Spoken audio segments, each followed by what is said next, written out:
Bonsoir. Arte vous propose aujourd'hui, dans l'aventure humaine, un film suivi d'un débat. Un dispositif exceptionnel pour un sujet particulièrement sensible. Il s'agit en effet de l'évolution de l'espèce humaine.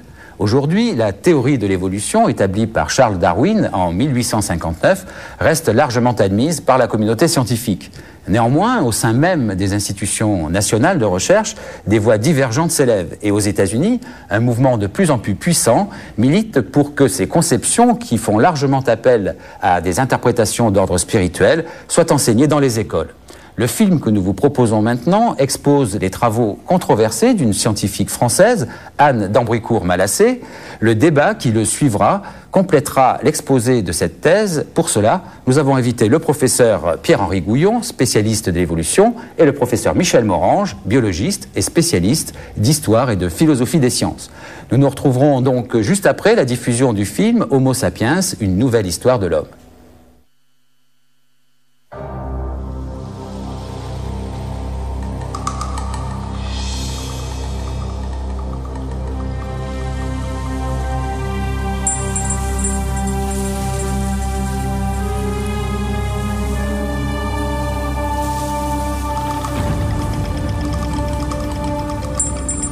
Nous sommes Homo sapiens, et notre espèce est apparue au terme d'un long processus d'évolution enclenché il y a des millions d'années. Mais que savons-nous aujourd'hui de ce processus? L'homme descend du singe, soit, mais comment et pourquoi un singe devient-il un homme? Les scientifiques pensaient tenir une piste solide. Les premiers hommes étaient issus des grands singes qui s'étaient redressés pour survivre dans la savane. L'adaptation au milieu était donc le moteur de l'évolution. Mais aujourd'hui, de nombreux fossiles viennent remettre cette théorie en question et des chercheurs de différentes disciplines s'orientent vers une nouvelle hypothèse. Et si le moteur de l'évolution n'était pas à l'extérieur, mais au cœur de nos cellules? Une nouvelle théorie voit le jour. Elle nous parle d'une logique interne, d'une mémoire qui continue d'agir en nous. Or, nos mâchoires nous confirment que ce processus n'est pas achevé. Homo sapiens évolue encore. Mais alors, vers quoi évoluons-nous? Qui sera cet homme du futur qui nous succédera?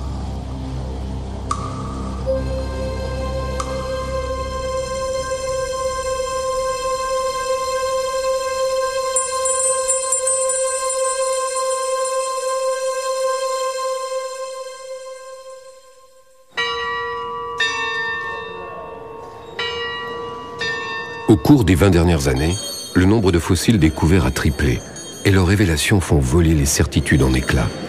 La paléoanthropologie est en crise et chaque réunion de spécialistes dégénère en affrontement.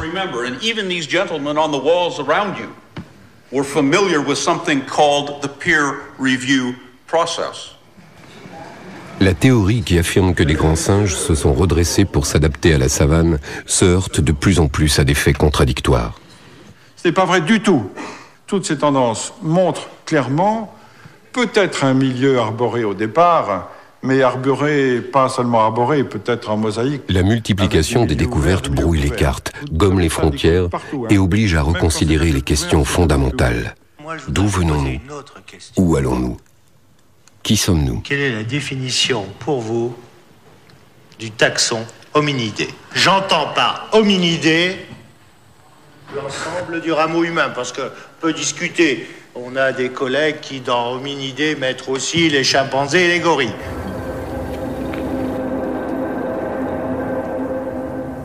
Les grottes de Sterkfontein sont un des sites préhistoriques les plus prolifiques de la planète. En 1997, Ron Clark a découvert à 40 mètres au fond de cette grotte un des fossiles qui est venu bouleverser les théories établies. Le squelette intact d'un de nos lointains ancêtres que le temps a transformé en pierre. Il s'agit d'un individu, d'un australopithèque datant d'environ 3,3 millions d'années, qui vivait dans un milieu forestier. Pour une raison ou pour une autre, il s'est trop approché d'une des crevasses qui communiquent avec les profondeurs de cette grotte. Il est tombé et s'est retrouvé piégé à l'intérieur. Il a peut-être survécu ici assez longtemps avant de mourir de faim. Littlefoot est le premier fossile complet d'Australopithèque jamais découvert. Plus du tout grand singe, mais pas encore humain, la structure de son squelette permet d'affirmer qu'il était déjà redressé. Mais c'est la forme de son pied qui est venue mettre le feu aux poudres, car ce pied était bien plus adapté à une vie dans les arbres qu'à une vie dans la savane.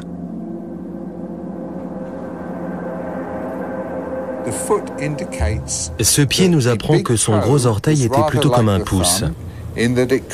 Il pouvait s'écarter légèrement des orteils. Il pouvait faire ceci, ce qui était très utile pour aider l'individu à grimper dans les arbres.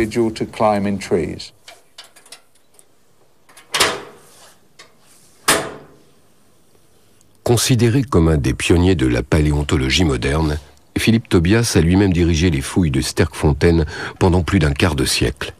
Pour lui, le pied de Littlefoot est loin d'être la seule preuve que les Australopithèques vivaient essentiellement dans les forêts.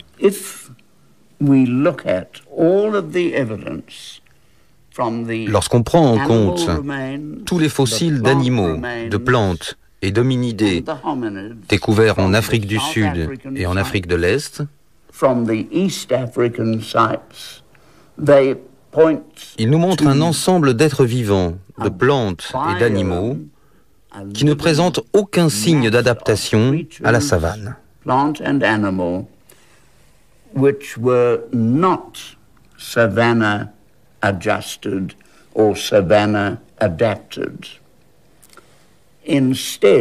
Bien au contraire, nous y voyons un ensemble de créatures végétales et animales parfaitement adaptées à la vie dans la forêt.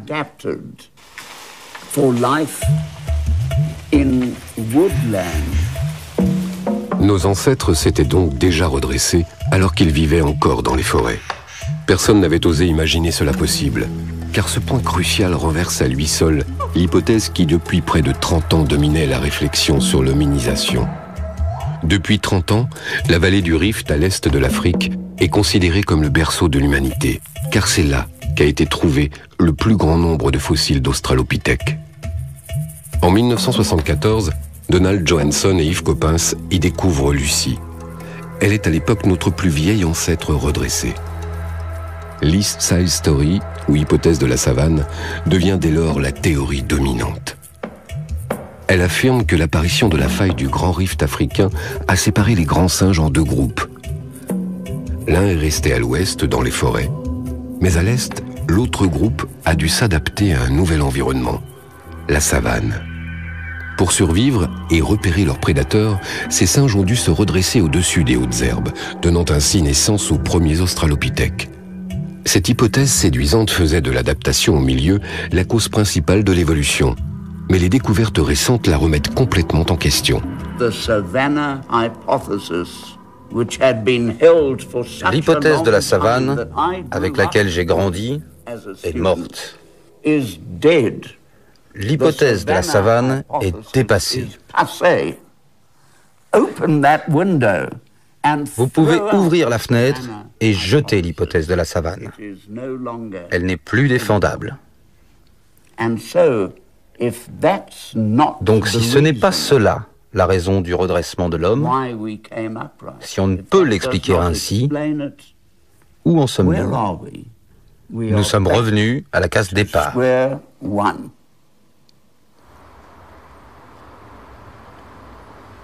En 1983, la paléontologue Anne d'Ambricourt en est justement à la case départ.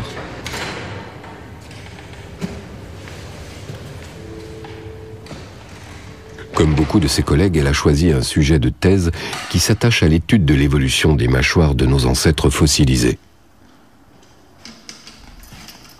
Cette étude l'amène à effectuer un geste récurrent, en apparence anodin, mais qui va pour elle déboucher sur une découverte fulgurante.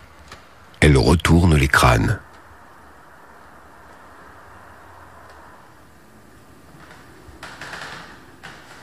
Donc quand on positionne la mandibule dans son contexte crânien, comme ceci, on retourne le crâne et on essaye de comparer, cette fois non plus la mandibule, mais la base du jeune chimpanzé du jeune néandertalien, des jeunes sapiens fossiles. Par ce geste de retournement, elle vient de comprendre que ce qui change du singe à l'homme, ce n'est pas une simple modification des proportions. Ces crânes doivent être envisagés comme des ensembles dynamiques qui, d'une espèce à l'autre, trouvent un nouvel équilibre. Et la clé de cet équilibre est en dessous. Ce qui était vraiment tout à fait novateur, c'était de comprendre que si la forme de la mandibule a changé, la forme de la face supérieure a changé, eh bien c'est d'abord suite à un changement de position des os de la base.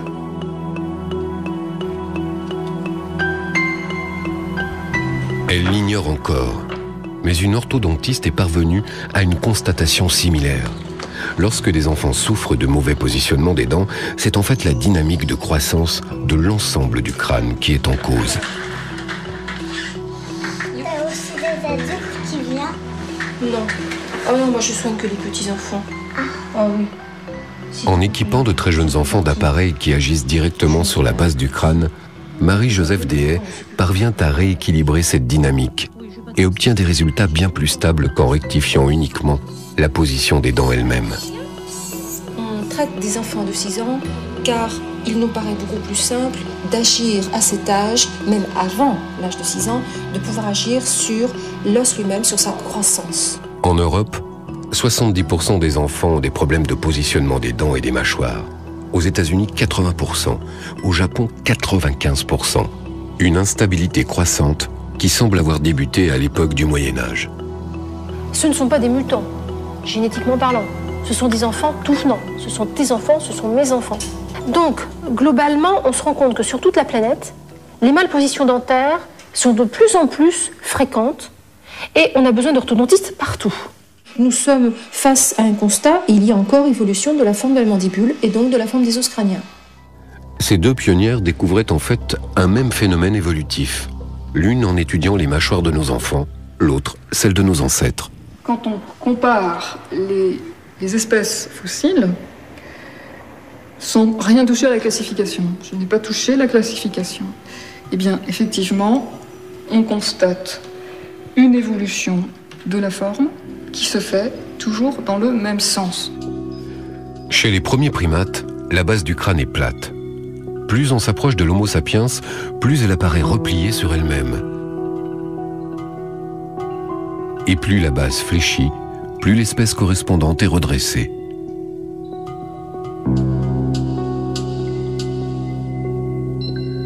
Ce qu'on a retrouvé en commun, sans le savoir l'une ou l'autre, c'est que dans son travail, elle arrivait à parler d'un phénomène donc de flexion, c'est-à-dire comment cette base ici est en train donc de s'organiser de plus en plus pliée sur elle-même, donc au cours de la phylogénèse, et moi au cours de l'ontogénèse, c'est-à-dire au cours du développement du petit enfant, je me rendais compte que cette base, effectivement, elle pliait, mais qu'elle n'était pas forcément pliée, fléchie, avec la même amplitude chez tous les enfants.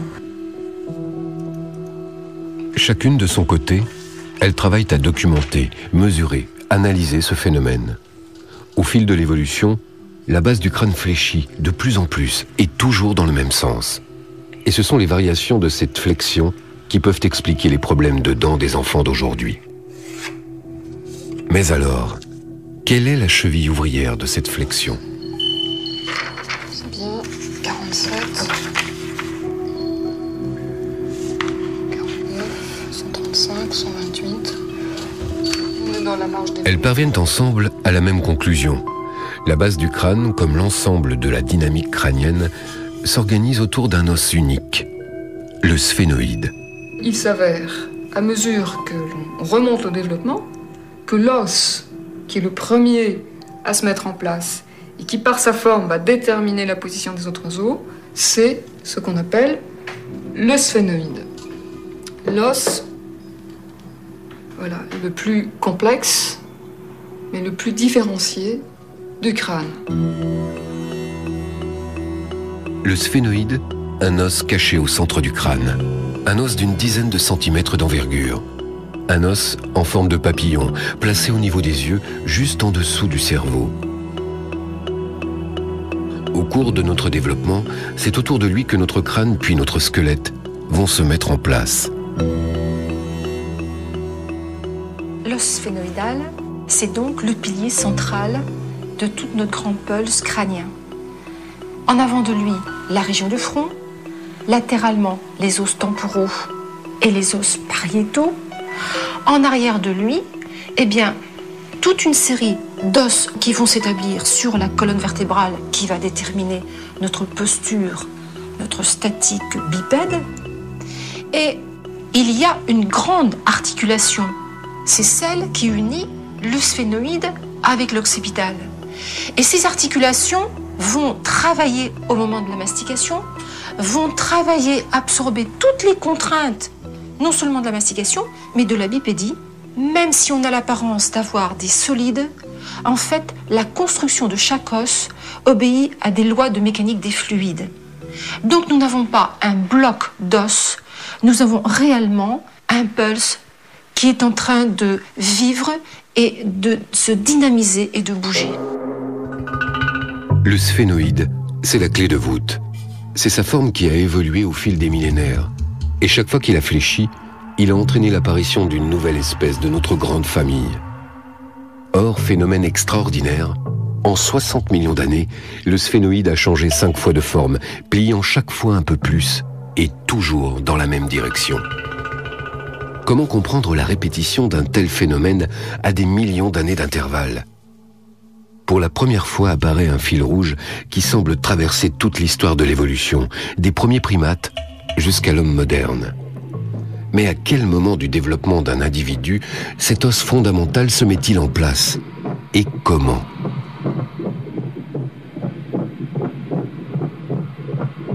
Anne d'Ambricourt se plonge alors dans l'étude du développement de l'embryon et du fœtus. Elle veut découvrir à quel moment précis le sphénoïde acquiert sa forme.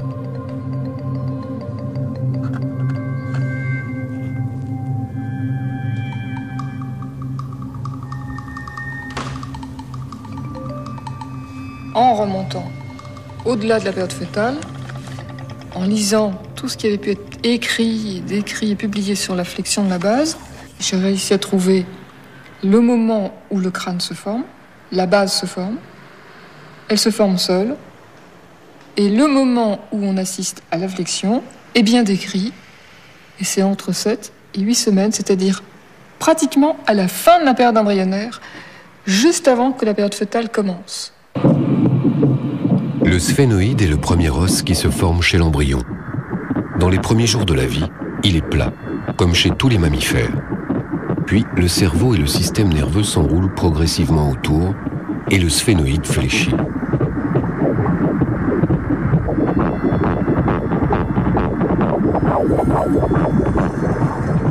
En étudiant le développement de cet os chez différentes espèces de primates, Anne d'Ambricourt découvre qu'il fléchit d'une manière identique, mais avec plus d'amplitude chez l'homme que chez les autres espèces.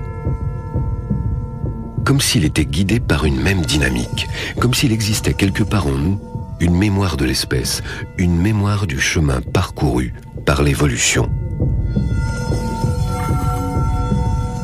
Manifestement, il y a une mémoire interne, parce que si cette mémoire n'existe pas, le processus de flexion de la base, j'entends plus important, ne se répète pas. Quand par malheur le sphénoïde de l'embryon ne fléchit pas, voici le crâne de l'enfant qui vient au monde. Il n'est bien sûr pas viable. Le cerveau est à peine ébauché et la mâchoire énorme, des proportions qui rappellent de façon flagrante celles des crânes archaïques. Ça, c'est tout à fait extraordinaire. On ne voit pas cet enroulement de la bascule occipitale et puis ce plissement donc, au niveau du sphénoïde. Ça, c'est tout à fait caractéristique. Et puis la grandeur de la mâchoire. Ah oui, oui, très très grande. Hein, très, très grande. C'est étonnant. Et surtout la branche montante. Ça, c'est un caractère primitif, ça aussi, oui, hein, cette branche montante très développée. Et on a quelque chose comme une sorte de petit résumé de l'évolution humaine qui est assez intéressante. Si la mémoire de cette dynamique s'est transmise au fil des millénaires, qu'elle existe quelque part au cœur de nos cellules, alors cela voudrait dire que le moteur de notre évolution n'est pas à l'extérieur, mais à l'intérieur de chacun de nous.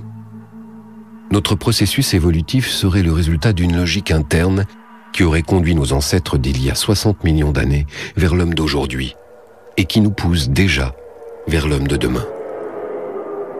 C'est donc une histoire constamment interne et l'extérieur n'intervient qu'après, de façon seconde. Manifestement, donc ce qui se dégage de cette nouvelle approche, maintenant depuis une vingtaine d'années, c'est que si l'environnement a un rôle, il n'est pas suffisant. Cette affirmation du rôle prépondérant d'une logique interne s'oppose radicalement à l'hypothèse de l'adaptation au milieu comme principal moteur de l'évolution. Mais alors, pour la question du climat, je reviens sur la question très précise. Est-ce que... À l'Académie des sciences, lorsqu'Anne d'Ambricourt expose ses découvertes et la théorie dans laquelle elles s'inscrivent, elle se heurte à forte résistance. Avec un changement du milieu. Je voudrais dire à Anne d'Ambricourt que je l'ai bien écouté, ça m'intéresse toujours son discours. On est en opposition depuis longtemps à propos de l'adaptation au milieu. Moi, je reste convaincu que l'hominidé, que le préhumain, à ces époques anciennes, est totalement soumis au milieu. I'm sorry, if you imagine that humans arose 6 million years ago and stayed humans, it's non-evolutionary. Chacun campe sur ses positions. Pour convaincre, Anne d'Ambricourt sait qu'il lui faut désormais comprendre en profondeur le mécanisme qu'elle a mis en évidence. Décomposer les étapes de l'étonnant mouvement de notre sphénoïde. Mais qu'est-ce qui réactive? Qu'est-ce qui va solliciter cette mémoire? Qu'est-ce qui va réactiver cette mémoire? Ces questions-là, il faut les poser si on veut vraiment comprendre davantage les australopithèques, les hommes, sapiens et la suite.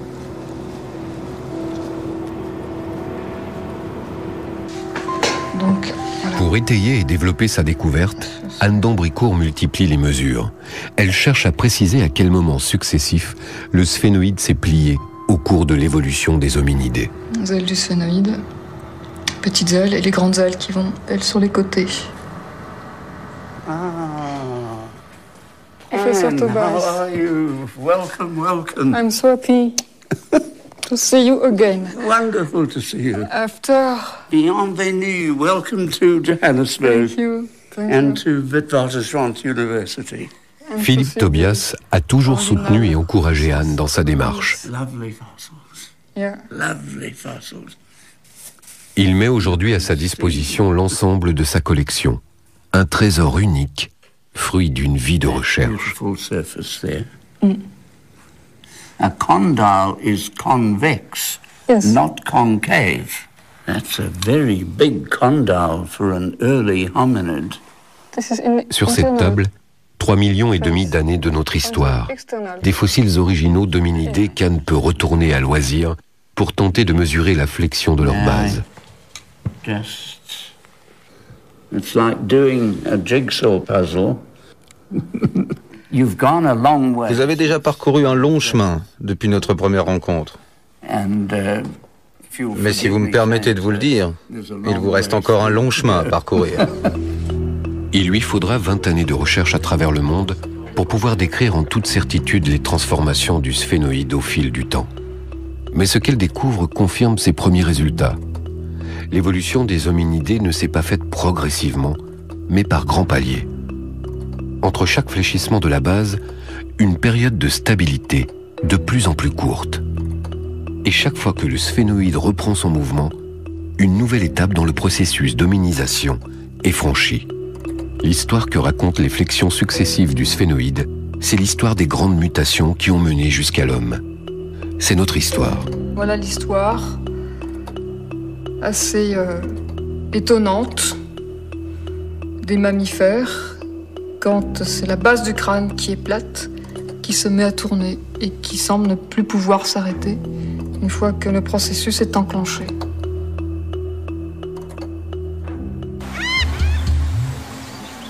Cette histoire commence il y a 60 millions d'années.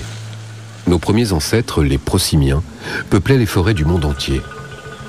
Ces lémuriens de Madagascar sont les derniers représentants modernes de leur espèce. Ils sont les premiers acteurs de la grande histoire interne, mais leur sphénoïde n'a pas encore plié. Quand on regarde la base, elle est très longue et plate. Les prosimiens possédaient déjà un point commun avec nous, une ébauche de notre main, ce pouce, qui des millénaires plus tard deviendra indispensable à l'homme.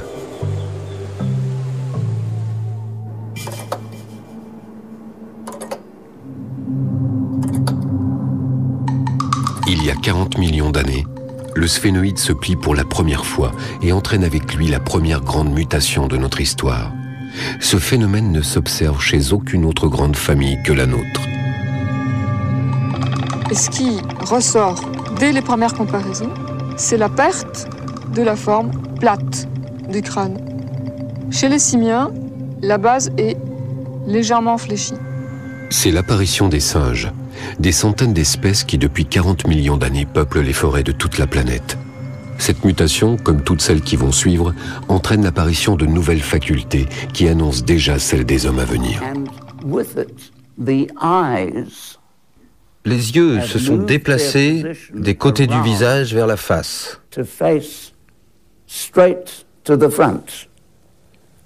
La stéréoscopie vient d'apparaître.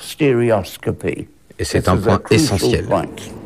Le temps semble se contracter. Les grandes mutations de l'hominisation vont s'enchaîner de plus en plus rapidement, comme si l'horloge interne s'emballait peu à peu. L'on observe pour la deuxième fois une déformation du sphénoïde. L'ensemble du crâne se développe dans un contexte où la base est plus fléchie. Et le cerveau va se compliquer, et la face va être moins prognate. C'est l'apparition des grands singes. Eux aussi vont peupler la Terre entière. Des dizaines d'espèces, dont seules 4 ont survécu jusqu'à nos jours. Les chimpanzés, les gorilles, les orang-outans et les bonobos. Ils sont nos plus proches cousins encore vivants. Nous partageons avec eux plus de 98% de nos gènes. La flexion de leur sphénoïde a permis le développement d'un cerveau plus complexe. Ils utilisent des outils, élaborent des stratégies et manifestent des signes de conscience ainsi qu'un certain sens de l'humour.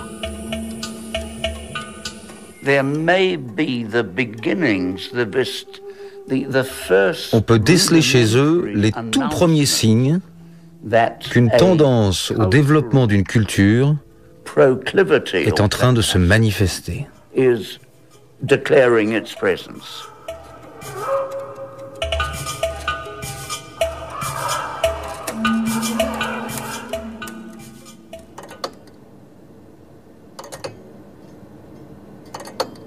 Le rythme s'accélère encore. Il y a 6 millions d'années, le sphénoïde plie une 3e fois, toujours dans le même sens.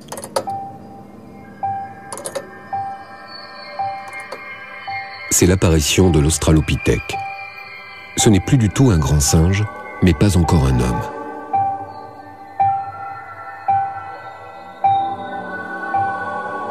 Il ne s'appuie jamais sur ses membres antérieurs, à la différence des grands singes. Il a acquis une certaine verticalité, mais ça n'est pas la nôtre. La base à l'intérieur est fléchie et redressée, mais à l'extérieur, non. Si bien qu'il est encore un peu à porte-à-faux. Et quand il se déplace, il n'a pas l'équilibre bipède d'un homme.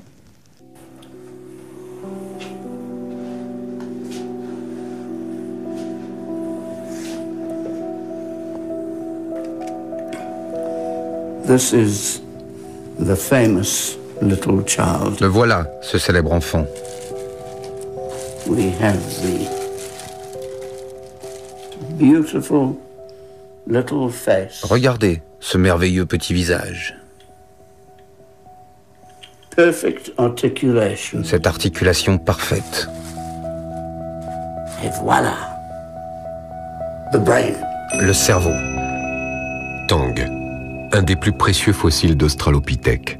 Un bijou de 2,3 millions d'années.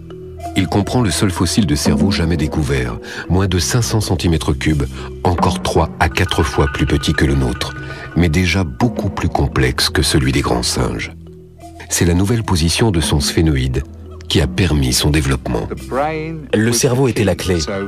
Ils avaient cette main qui leur permettait d'utiliser des outils, mais ils avaient surtout un cerveau qui les guidait dans cet usage. Un cerveau qui leur suggérait d'éviter toute confrontation avec les grands carnivores. Et ils ont bâti leur existence avec cette astuce, l'usage de ce cerveau et la culture qu'ils étaient en train de développer. Grâce à ces nouveaux talents, l'Australopithèque s'aventure dans les savanes environnantes, sans doute pour y chasser. Mais pour encore 2 à 3 millions d'années, son habitat reste la forêt, et c'est dans les arbres qu'il se réfugie la nuit. Peut-être dormaient-ils dans les arbres pour rester hors de portée des léopards, comme le font aujourd'hui les gorilles et les chimpanzés.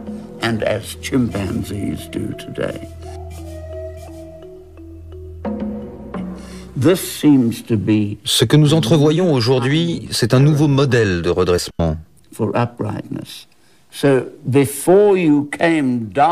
Avant même qu'ils ne quittent les arbres, ils étaient peut-être déjà redressés jusqu'à un certain point. Ils avaient déjà acquis les caractéristiques d'hominidés qui autorisent la station debout et la marche ou la course bipède.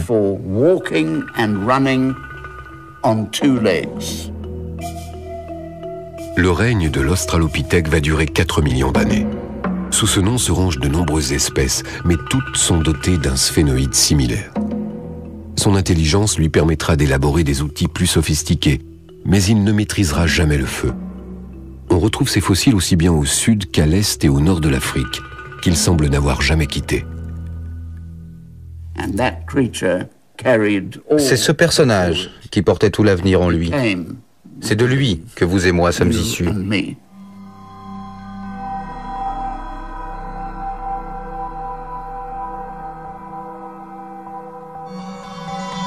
Il y a 2 millions d'années, le temps se contracte une 4e fois. Le sphénoïde fléchit et nos ancêtres se redressent encore. C'est l'apparition de ceux à qui on a donné le nom d'homme, Homo, une appellation qui englobe de nombreuses espèces nommées au gré des découvertes, Ergaster, habilis, Erectus, mais tous ont un sphénoïde qui présente une flexion similaire. Ils ont un bassin différent. Les proportions des membres sont différentes. L'homme est un marcheur. C'est un coureur. Donc, nouvel équilibre bipède, un nouveau développement psychomoteur, et toujours le même scénario. La base du crâne montre un sphénoïde encore plus tourné sur lui-même. Le grand bouleversement qui accompagne l'émergence d'Homo, c'est l'apparition du langage. La nouvelle position de leur sphénoïde a encore augmenté la complexité du cerveau de ces premiers hommes. Elle a aussi en partie libéré leur larynx, rendant possible la parole.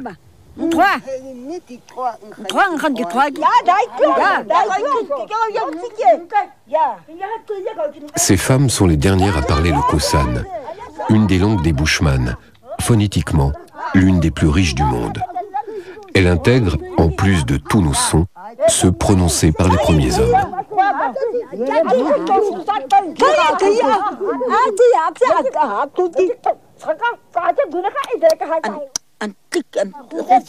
Tout un système de claquements de langue et de bouche très sophistiqué qui remplaçait alors les voyelles que les premiers hommes ne pouvaient encore prononcer. You have the dental click, ha, the lateral click, ha, alveopalatal, ha, palatal, ha, and the bilabial, which is specific only to this language, ha. Avant que notre appareil phonatoire ne soit totalement développé, on claquait notre langue contre le palais, les dents et les joues. Pas besoin de voyelles, car on pouvait enrichir ainsi un langage plutôt rudimentaire grâce à ces sons très contrastés.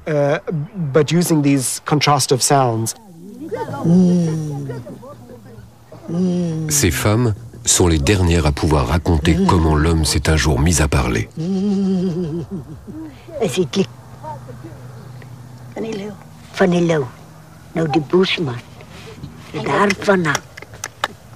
Had hij opgetet. Had hij die klik van die lauw, zijn bril. Als hij staren, daar had hij zijn mond toegemaakt. Nou net zoals die Bushman. Die lauw. Wat is die lauw? Leeuw. En als hij erbij schreeuwt, dan kan je horen.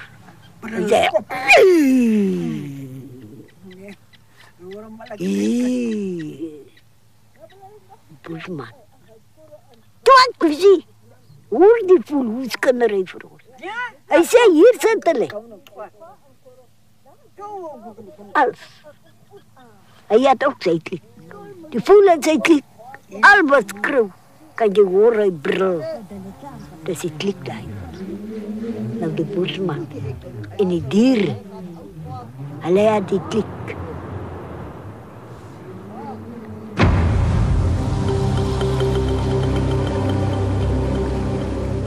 Doué de paroles, d'une pensée élaborée, tailleur de pierre confirmé et chasseur de gros gibier, l'homme suit les cours d'eau et s'aventure pour la première fois hors du continent africain.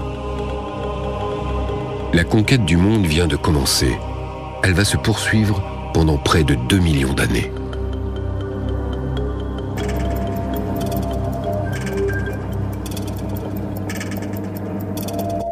Il y a 160 000 ans, l'horloge interne s'emballe une fois encore. Le sphénoïde fléchit pour la 5e fois.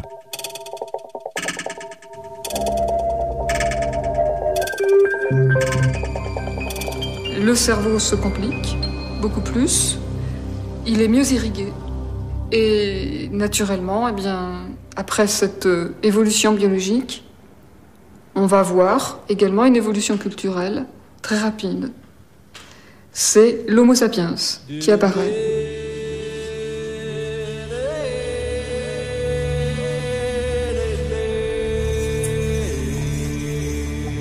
C'est l'avènement de la pensée abstraite. L'outil de pierre n'est plus seulement utilitaire et devient parfois objet de prestige. L'art apparaît sur les parois rocheuses du monde entier.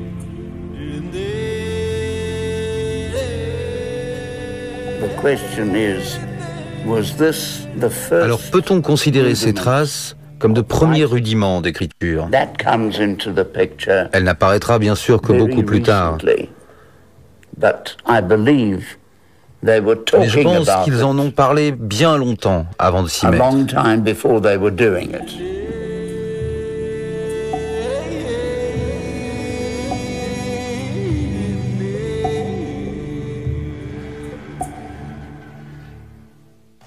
Le plus extraordinaire dans la découverte d'Anne d'Ambricourt, c'est qu'elle ne remet nullement en cause la classification traditionnelle des fossiles. Bien au contraire, l'angle formé par la base du crâne devient un critère mesurable d'appartenance à l'une ou l'autre des espèces qui se sont succédées jusqu'à nous. Il apporte par exemple une réponse claire à une des questions qui divisent la communauté scientifique. Le crâne de Toumaï, un fossile de plus de 6 millions d'années prétendant au titre de plus vieil ancêtre de l'humanité, est-il celui d'un grand singe ou déjà celui d'un hominidé? Anne n'a eu accès qu'à des moulages et à des photos de Toumaï, mais elle parvient tout de même à comparer les angles de sa base à ceux des fossiles de son protocole d'étude. Cette base, elle est longue. Elle est trop longue pour un hominien. C'est trop long. C'est un grand singe déformé. Voilà. Pour le moment, avec ces éléments, rien ne permet de penser que c'est un hominien. Cette nouvelle lecture de notre histoire permet aussi de résoudre des énigmes que les théories précédentes peinaient de plus en plus à expliquer. La façon dont l'homme a peuplé la Terre est une de ces énigmes. On sait que les premiers hommes sont apparus en Afrique il y a 2 millions d'années et en sont partis pour coloniser le monde. Les théories classiques affirment que c'est de nouveau en Afrique que l'évolution vers Homo sapiens s'est produite il y a 160 000 ans.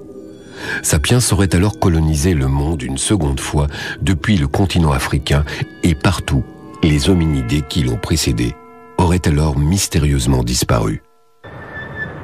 Certains faits viennent contredire cette vision. L'intérêt pour la préhistoire en Chine est récent, 70 ans à peine. Mais les découvertes qu'on y a faites posent de nombreuses questions. Les fossiles chinois montrent que les premiers hommes ont bien atteint l'Asie il y a plus d'1 million d'années. Mais ils semblent aussi montrer qu'ils y ont poursuivi leur évolution vers Homo sapiens, ce qui contredirait l'hypothèse d'une seconde migration. Anne d'Ambricourt est venue ici examiner Dali. un fossile daté de 2 à 300 000 ans, vestige d'une espèce humaine intermédiaire qui n'existe nulle part ailleurs dans le monde. C'est le grand paléontologue chinois Wu Xinxi qui a la garde de ce crâne extraordinaire. Il est très moderne. Par contre, toute la partie de la face supérieure, la voûte, tout ce qui est le cerveau du fœtus et de l'enfant et de l'adulte, c'est resté archaïque.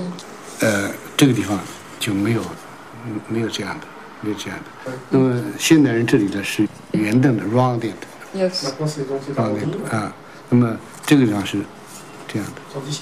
C'est un plan nucal qui est archaïque aussi. Oui.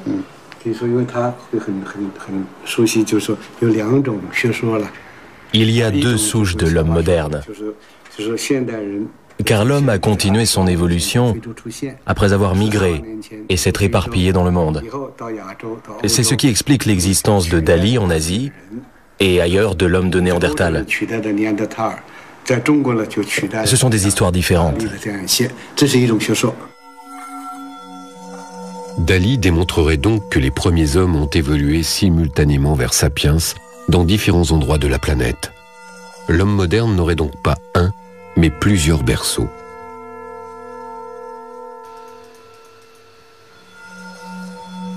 Marie-Joseph Dehaye s'est également rendue en Chine et les différences qu'elle a observées entre les dynamiques crâniennes des enfants chinois et européens l'amènent à la même conclusion. À Pékin, nous avons vu des enfants qui étaient d'ailleurs plus âgés, qui avaient en apparence la même déformation, mais qui étaient corrigés en un temps record. Donc, on ne pouvait pas expliquer par l'appareillage la différence de réponse. Il y avait probablement au niveau même de la construction du crâne un mode de croissance qui était différent pour nous donner une réponse aussi rapide.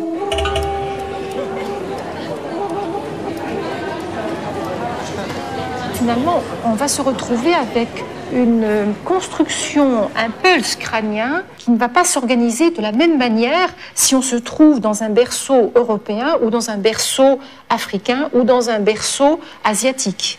Donc c'est à nous, par l'étude de l'enfant moderne, je pense qu'on va pouvoir comprendre le mode d'organisation de ces différents berceaux de l'humanité en fait.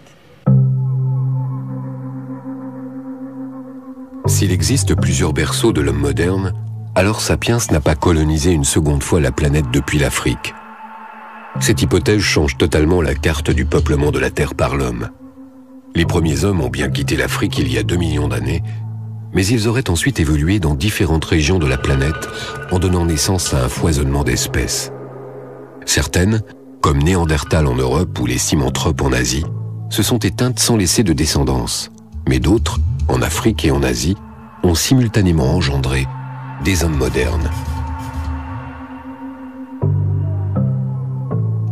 Alors, quelle est cette logique qui conduit le sphénoïde et le crâne à se reconstruire partout et toujours dans le même sens? Comment un tel mécanisme peut-il exister et se transmettre? Pour le comprendre, c'est vers la génétique que les paléontologues se tournent.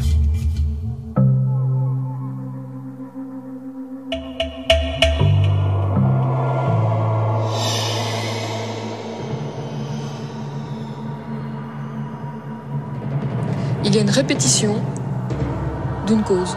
Cette cause génétique, en tout cas elle est mémorisée, elle est donc héréditaire, eh bien on la retrouve, elle est conservée, elle est interne, elle est transmissible. Il est bien évident que la structure du crâne, la contraction de la face, sont certainement contrôlées par des gènes de régulation. Les gènes architectes, les gènes OX, comme on appelle des gènes à homéoboîte, homéobox en anglais, qui sont des gènes qui permettent de contrôler, de réguler le développement des individus au point de vue embryologique.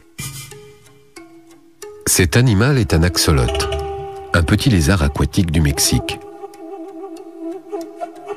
Il a permis la mise en évidence du rôle de ces gènes architectes. Par l'injection d'une hormone qui stimule l'action d'un de ces gènes, on peut modifier profondément le plan de développement de l'axolote.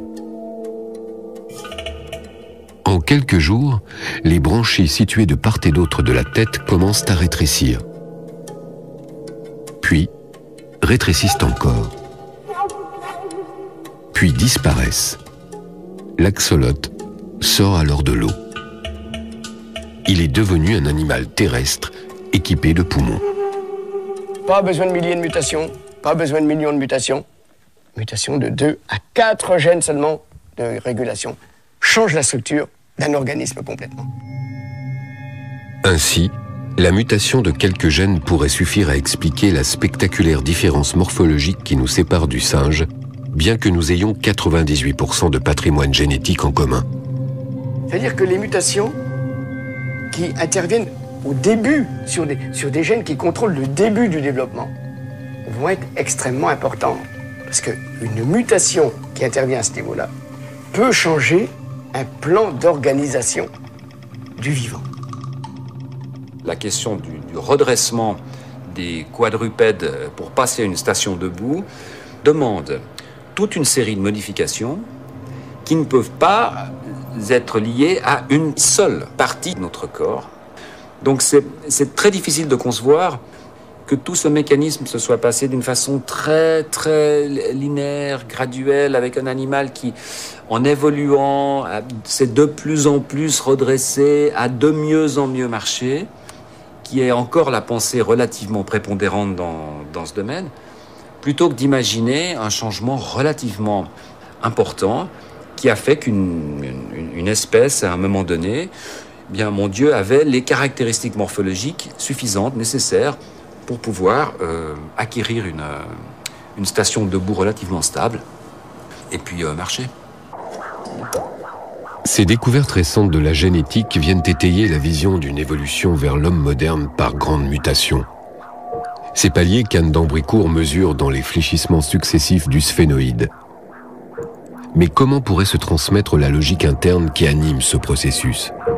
La programmation de cette logique interne, c'est en fait la sorte de bande magnétique qui doit être lue d'une façon ou d'une autre et qui est transmise donc de parents à enfants et qui existe dans toutes nos cellules, c'est notre ADN. L'embryon, il a un problème devant lui qui est un problème formidable, c'est d'arriver au bout sans savoir qui va y arriver et sans savoir qu'est-ce que c'est le bout. C'est une machine qui se met en route, qui est auto-alimentée, et puis qui passe par des étapes qui en entraînent d'autres, donc qui suivent une sorte de logique, une sorte de canalisation, qui fait qu'on va toujours au même endroit, parce que la solution à cette équation, elle est relativement unique. Si on se trompe à un moment donné, c'est perdu. Sur le plan évolutif, on pourrait penser que c'est ce qui est arrivé aux hommes de Néandertal. Ces hommes d'une autre espèce cohabitaient encore il y a 30 000 ans avec nos ancêtres sapiens européens. Puis, ils ont disparu sans descendance. Peut-être n'était-il tout simplement pas la bonne solution. Sur l'ensemble de l'évolution, on constate le même phénomène. Il y a eu bien plus d'espèces qui ont disparu, qui se sont montrées incapables de survivre à de violents changements de climat ou de milieu, que d'espèces qui ont bénéficié des bonnes mutations et ont survécu. L'évolution est une exception. C'est l'extinction, la règle. Ce que la découverte d'Anne d'Ambricourt met en évidence, c'est qu'en ce qui concerne l'évolution de l'homme, la bonne mutation semble avoir été chaque fois dans la même direction. Il y aurait donc un axe, une dynamique globale que suit partout l'évolution. Une question troublante que sont aussi amenés à se poser tous les chercheurs qui étudient l'apparition de la vie ou l'histoire de l'univers. Je suis convaincu que cette histoire de la vie est passée elle-même, comme l'histoire de la matière inerte, du plus simple au plus compliqué. La meilleure preuve, c'est que tous les fossiles des 3 premiers milliards d'années sont des fossiles unicellulaires, et il faut atteindre le 4e milliard pour avoir des fossiles pluricellulaires, autrement dit des êtres vivants qui ont été multicellulaires. Et cette loi vraiment générale, à notre univers en tout cas, se lit aussi bien dans le ciel que sur la terre, que dans l'histoire de la vie et l'histoire de l'âme. Ainsi, il y aurait des lois générales, comme celle de la complexité croissante, qui organise à la fois la vie et le monde de la matière. Des lois que nous constatons sans encore les comprendre, qui articulent notre histoire, comme celle de notre univers. Et c'est en suivant ces lois que notre sphénoïde, un jour, se pliera de nouveau, pour donner naissance à l'homme qui nous succédera. Ce processus n'a pas de raison de s'arrêter à Sapiens. On sait que dans quelques milliers d'années, dizaines de milliers d'années, je ne sais pas, le temps là, par contre, n'est pas connu, on est tout à fait en droit de penser que ce sont des populations qui vont évoluer de façon simultanée, synchrone.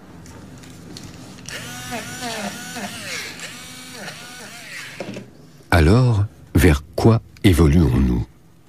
Ce que nous savons de notre évolution passée nous permet-il aujourd'hui d'imaginer ce que sera cet homme à venir ? On va peut-être probablement évoluer encore dans notre forme. Je pense que la forme du visage n'est pas aboutie. Ça, par contre, la forme du visage n'est pas aboutie. Et la forme de la mâchoire supérieure, je ne sais pas comment elle va évoluer avec le brassage populationnel. Par contre, dans un temps immédiat, la construction et le nombre de neurones qui est en train donc de, je dirais, se multiplier, ça par contre c'est de l'immédiat. On a quand même vraiment, sur le plan cognitif, on a l'impression que le câblage neuronal se fait vraiment tout de suite d'une manière accélérée. Donc l'évolution cognitive du petit enfant, l'évolution neuronale, eh bien oui, là on peut miser là-dessus dans les temps présents très proches. Impossible de dire quand notre sphénoïde fléchira à nouveau. Mais comment ne pas penser que les modifications actuelles de nos crânes sont peut-être les signes avant-coureurs de notre prochaine grande mutation ? Les tendances amorcées il y a 5 millions d'années, accroissement de la capacité crânienne, verticalisation de la face, arrondissement de la partie postérieure du crâne, réduction du massif dentaire, facial, sont des tendances amorcées et qui se poursuivent et qui se poursuivront. Nous serons dans 1 million d'années, si la Terre n'a pas explosé, eh bien on aura des crânes qui seront extrêmement hauts, extrêmement bombés, avec des mandibules extrêmement petites. Les scientifiques prévoient que nos cerveaux vont se complexifier encore. Cet homme au grand front partira-t-il, comme ses ancêtres, à la découverte de nouveaux mondes ? L'Homo futurus sera-t-il l'humanoïde que nous avons rêvé ?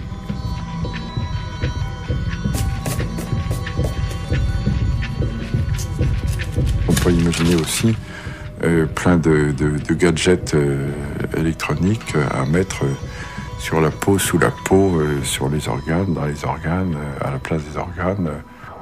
Pour la première fois depuis les débuts de la vie, un être, l'humain, a peut-être le pouvoir d'agir sur sa propre évolution.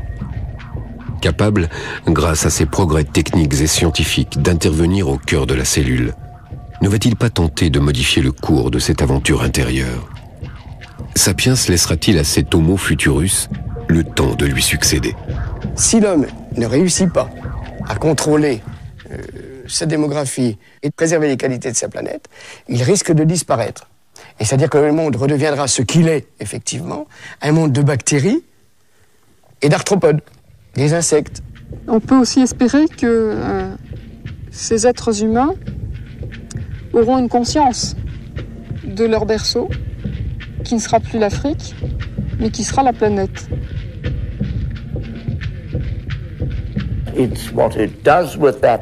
C'est l'usage qu'il fera de ce cerveau qui sera déterminant pour sa survie et son adaptation.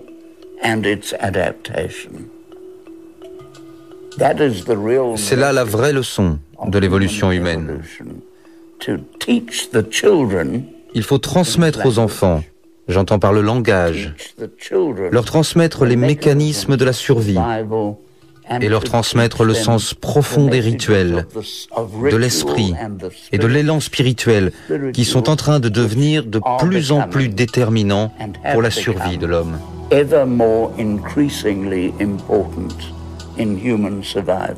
C'est là qu'est notre avenir. Nous sommes Homo sapiens, et nous sommes les premiers à avoir un cerveau assez complexe pour nous permettre de questionner l'histoire de notre propre évolution. Mais avons-nous la capacité d'atteindre les réponses? Ou devrons-nous toujours buter sur des limites qu'Homo futurus dépassera sans doute, comme des évidences? Tout de suite, Arte vous présente un débat scientifique sur les différentes théories de l'évolution.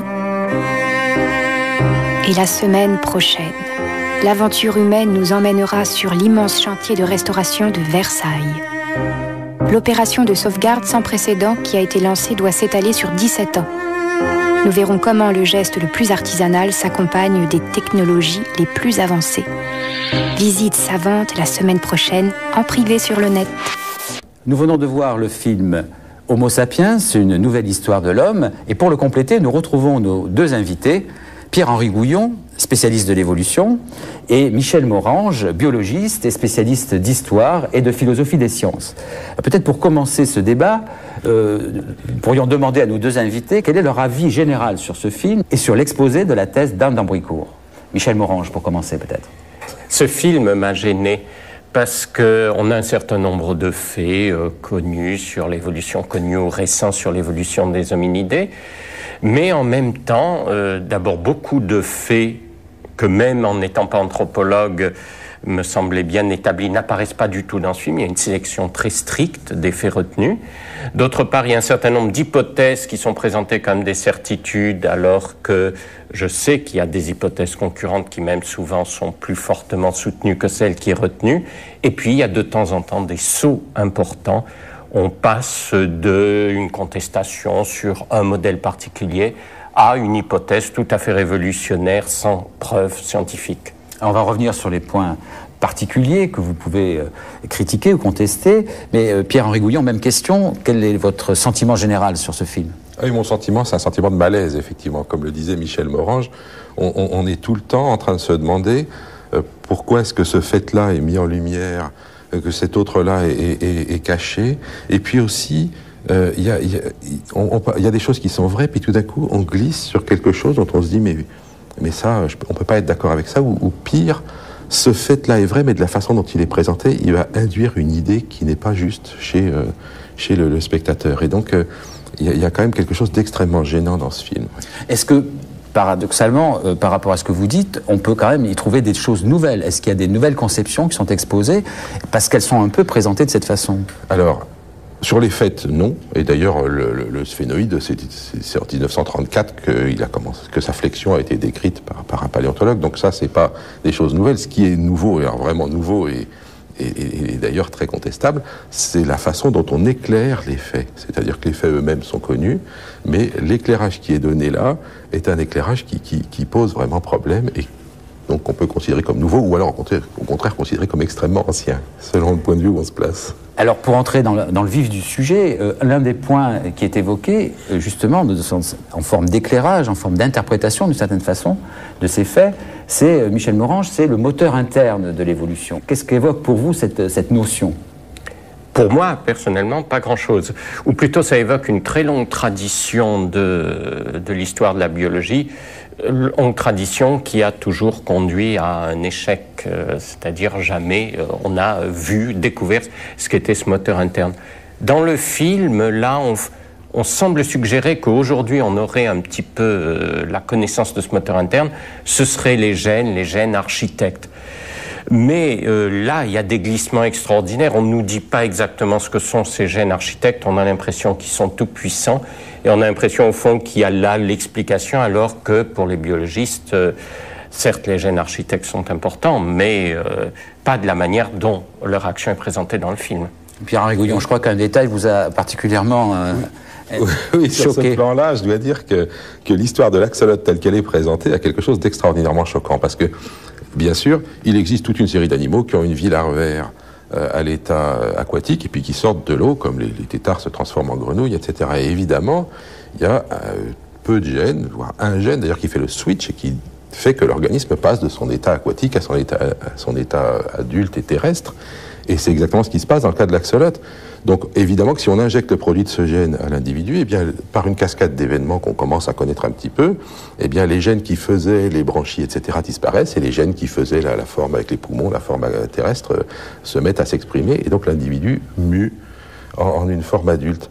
Or, dans le film, tel que c'est présenté, on dirait que l'individu, il serait jamais devenu terrestre si jamais on lui avait pas injecté le produit de ce gène. C'est complètement faux. On a simplement recréé un événement de transformation d'un individu qui se produit normalement dans la nature. Et évidemment, tous les gènes qui permettent de faire les poumons, eh ben, ils étaient déjà là et il avait fallu qu'ils soient fabriqués. Donc l'évolution n'a pas pu se faire par un processus comme celui-là. Il y a une espèce de confusion entre le développement normal d'un organisme et l'évolution d'une espèce. Et ça, c'est une confusion qu'on retrouve à de très nombreux endroits dans le film. Michel Morange, un autre fait spectaculaire dans le film, c'est l'exposé d'une mutation simultanée de tous les homos d'une époque donnée sur la planète, dû à cette inclinaison du sphénoïde. Alors comment vous interprétez cette notion de simultanéité de l'événement? Là encore, d'ailleurs, ce qui est dit ne reflète pas, je pense, l'opinion la plus largement admise parmi les scientifiques qui ne croient pas cette évolution parallèle des différents rameaux humains sur les différents continents. Donc c'est une opinion très minoritaire qu'il aurait pu y avoir une telle évolution en parallèle. Quant à la simultanéité, elle est totalement incompréhensible. Elle se comprend dans le récit qui nous est donné à partir de cette idée d'une sorte de moteur qui avance régulièrement, mais ça c'est de la science-fiction, on n'est plus dans le domaine de la science. Pierre-Henri Gouillon, sur ce point. Oui, je pense qu'effectivement, il y a beaucoup de discussions chez les évolutionnistes pour savoir jusqu'à quel point l'évolution se fait par saut ou se fait par phénomène progressif. Évidemment, il y a un peu des deux dans la réalité, donc on peut discuter à l'infini là-dessus. Le problème de savoir aussi si l'évolution est buissonnante ou si jamais se fabriquent directement des grands rameaux, etc. Le fait de savoir s'il arrive que des rameaux se séparent et puis se reconnectent. Donc, il y a évidemment beaucoup de questions qui se posent en termes d'évolution. Et sur ce plan-là, ce débat-là est intéressant. Dire qu'il est résolu de cette façon-là, déjà, c'est un peu embêtant. Et puis dire que l'une des réponses implique une espèce de moteur interne, ça c'est de la science-fiction, comme disait... Alors, pour compléter le contenu du film, je crois qu'il faut mentionner aussi ce qu'il n'y a pas dans ce film. Et en particulier, Michel Morange, il n'est jamais fait mention de sélection naturelle. Non, de manière assez étonnante, parce que c'est quand même un composant tout à fait important de la pensée biologique actuelle et de nos idées sur l'évolution des êtres vivants. Comment vous expliquez cette absence? Je pense que c'est un choix. S'il y a un moteur interne, il ne peut pas y avoir de sélection naturelle et donc d'action de l'environnement sur l'évolution. Pierre-Henri Gouillon, est-ce qu'on peut aujourd'hui parler de l'évolution de l'espèce humaine en faisant abstraction de la sélection naturelle? Je pense que ce qui est remarquable, c'est que l'environnement est évoqué comme faisant évoluer les espèces sans mention de sélection naturelle. Or, si l'environnement joue sur l'évolution des espèces, eh bien, c'est évidemment à travers le fait que l'environnement va sélectionner des formes qui se débrouillent mieux dans son sein. Et évidemment, étant donné que c'est pas présenté comme ça, on a un peu l'impression que le point de départ, il est pré-darwinien, qu'on est il y a 200 ans. Et là, on est dans la vision de Lamarck, où l'environnement lui-même agit sur les organismes et les fait évoluer. Non, l'environnement n'agit pas lui-même, il agit sur le développement d'un organisme, et toujours pareil, cette confusion entre développement d'un organisme et évolution des espèces. L'environnement agit sur le développement des organismes, mais il n'agit sur l'évolution des espèces qu'à travers la sélection naturelle. C'est un parti pris absolument critiquable de faire tout un film là-dessus sans évoquer ce point-là. Alors Michel Morange, il faut quand même évoquer également une autre notion qui n'est pas présente dans le film, c'est ce qu'on appelle aux États-Unis l'intelligent design, qui est une forme, on pourrait dire, pour aller vite, moderne du créationnisme. Est-ce qu'il y a dans ce film, à votre avis, des traces de cette conception? Très probablement. Elles ne sont pas apparentes. Il n'y a aucune référence explicite à l'intelligent design, mais on pourrait dire que toute la philosophie qui traverse ce film se réfère à l'intelligent design, c'est-à-dire l'idée qu'il y a une sorte de projet de but à l'évolution. La notion même de moteur interne qu'utilise Anne d'Ambricourt va tout à fait dans ce sens. Au fond, l'évolution suit des rails dans une direction bien précise. Mais c'est au fond l'opinion de l'auteur, probablement, j'imagine, mais je pense que c'est pas quelles que soient les opinions qu'elle a, le plus critiquable, c'est cette distorsion des faits qu'elle opère en vue justement de soutenir un petit peu cette vision, ce modèle. Pierre-Henri Houillon, dans l'histoire un petit peu de cette science qui essaie de comprendre l'évolution de l'espèce humaine, comment vous situez ce mouvement d'intelligent design et quel lien peut-il avoir avec le film? Vous savez, les rapports entre la religion et la science ont toujours été difficiles, et ils le sont particulièrement concernant l'évolution. Vous savez, Darwin a été immédiatement critiqué par les instances ecclésiastiques, et à partir du moment où le darwinisme existe le créationnisme, qui est donc une vision dans laquelle on va s'opposer au darwinisme et à l'évolution, en disant que non, le monde a été créé comme écrit dans la Bible. Et puis, mais il y a d'autres mouvements, donc le mouvement Intelligent Design, qui va être un mouvement un peu hybride, si vous voulez, c'est-à-dire qu'on accepte le fait évolutif, mais à condition qu'il soit guidé très très précisément avec un but, et puis des lois de complexité croissante, des choses comme ça. Évidemment que la vie n'a pas commencé par fabriquer des êtres très très très élaborés, et puis ensuite à fabriquer des êtres unicellulaires. Évidemment que ça allait dans l'autre sens. Ça ne veut pas dire qu'il y a une loi de complexification. Donc tout le temps, il y a comme ça cette idée qu'il y a un guidage très fort divin de l'évolution. C'est ça l'intelligent design, et en France ça trouve ses racines évidemment chez Teilhard de Chardin, pas de problème. Donc ce genre de choses existe, et bien entendu il est difficile de faire coexister la science et la religion. C'est une difficulté constante depuis Galilée et même certainement avant, mais là sur l'évolution on est vraiment au cœur de ce type de problème. Donc je pense que c'est extrêmement embêtant que des scientifiques se mettent à mélanger comme ça leur démarche de scientifique et leur foi.